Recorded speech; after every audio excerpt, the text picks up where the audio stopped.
monde, j'espère que vous allez tous bien. Bienvenue sur ma chaîne et ensemble on va préparer une crème de zona.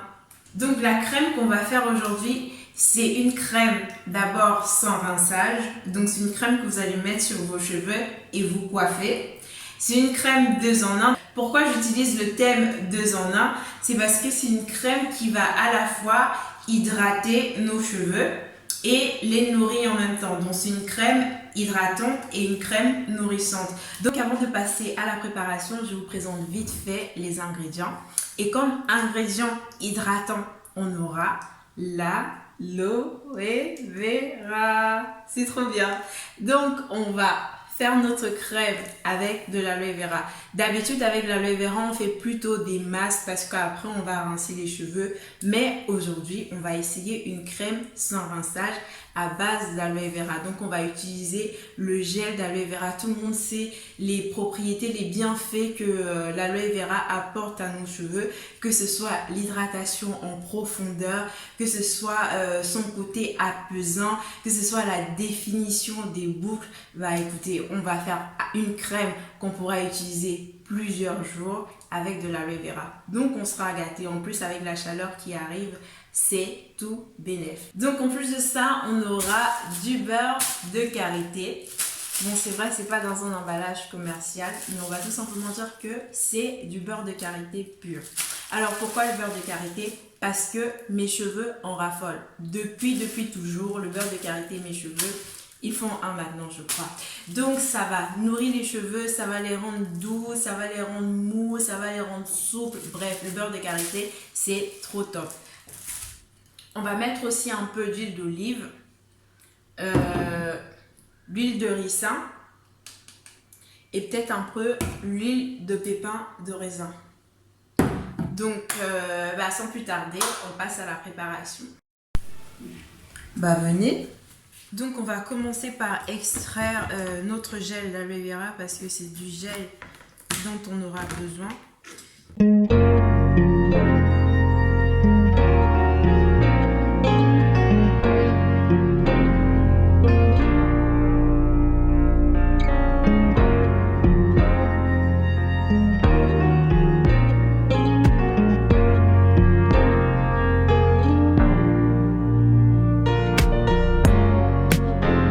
Une fois que le gel d'aloe vera a été bien mixé, on va passer à l'étape suivante qui est le filtrage. Donc pour filtrer, je vais utiliser ce bocal recyclé et vous pouvez utiliser un tamis ou bien même un filtre à café. Moi je vais utiliser ça, c'est un tissu, on va dire un filtre en tissu. C'est un peu comme un tissu de collant donc c'est très fin.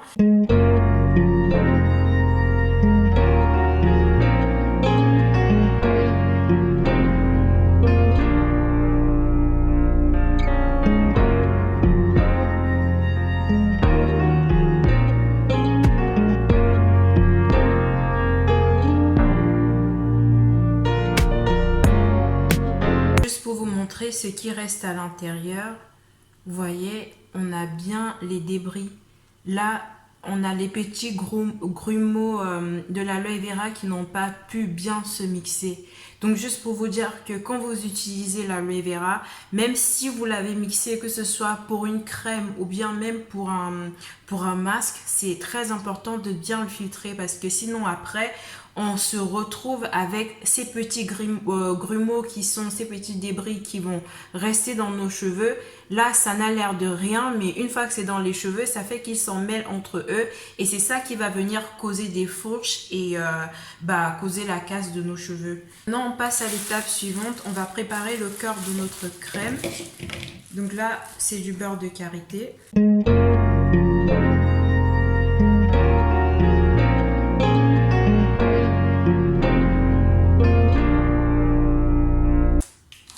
Je vais mesurer dans la cuillère. Je vais prendre une cuillère de chaque.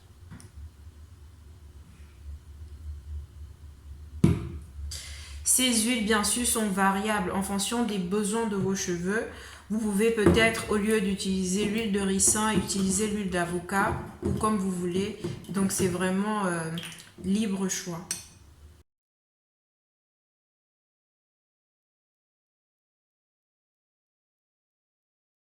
Donc à cette étape, il y en a qui vont peut-être préférer chauffer le beurre de karité pour qu'il soit fondu aussi comme les autres. Mais moi, je préfère travailler avec directement comme ça parce que je vais mixer. Et aussi pour le mélange, si vous n'avez pas de mixeur, vous pouvez toujours mélanger avec un batteur, avec une cuillère, peu importe ce que vous utilisez. Le but, c'est simplement qu'à la fin, qu'on ait une pâte homogène.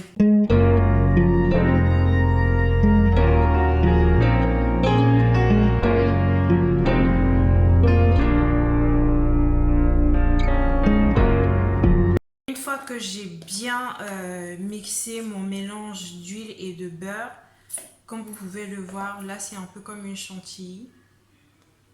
Je vais maintenant venir incorporer mon ingrédient hydratant qui est mon gel d'aloe vera.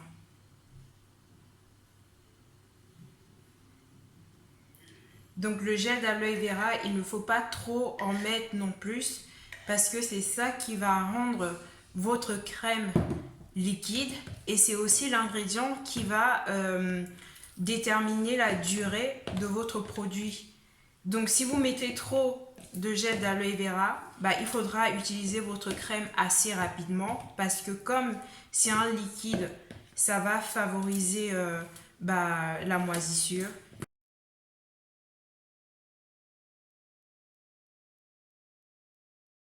Notre crème hydratante et nourrissante, elle est déjà prête. Donc pour celles qui veulent, vous pouvez aussi rajouter des huiles essentielles, des parfums pour donner une bonne odeur à votre produit. D'autres vont aussi rajouter un conservateur. Mais moi, je n'ai pas envie de rajouter le conservateur parce que je sais que cette quantité de crème que j'ai fait, je vais l'utiliser rapidement dans les prochains jours.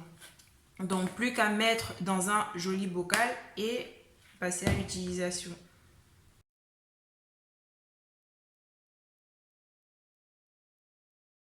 Donc, un autre secret aussi pour la bonne conservation de votre produit, c'est de s'assurer qu'il n'y ait pas de bulles d'air dans quand vous mettez votre produit dans le récipient.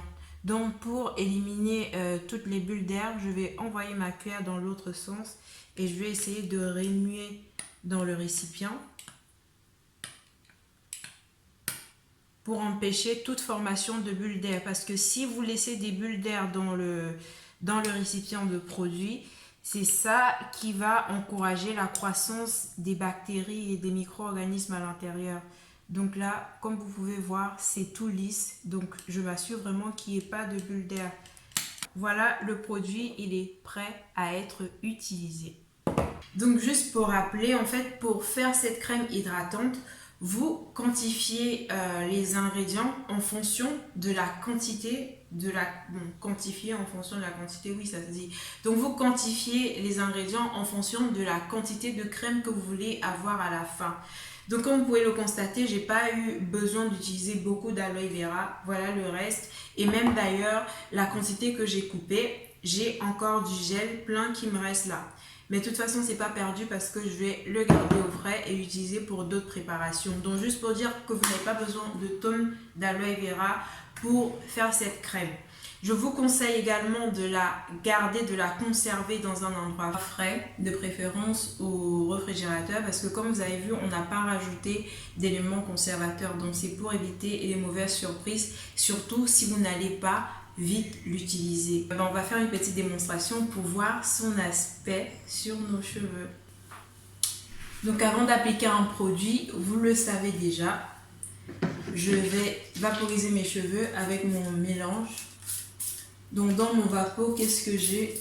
J'ai de l'eau à température ambiante avec un peu de liquide kératine.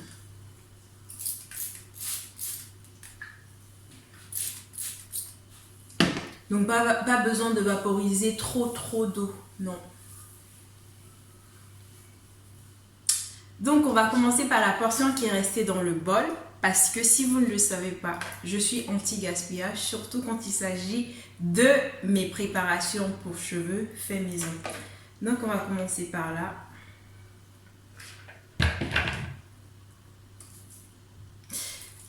la crème ne tire pas, parce qu'on sait que l'aloe vera c'est un gel, ça tire, mais non, la crème elle se répartit de façon très facile sur la main, ça fond rapidement, et donc je l'applique sur mes cheveux en commençant par les pointes.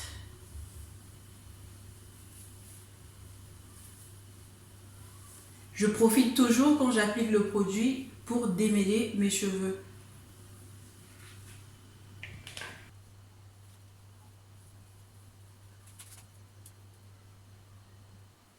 Donc nous voici à la fin de la vidéo.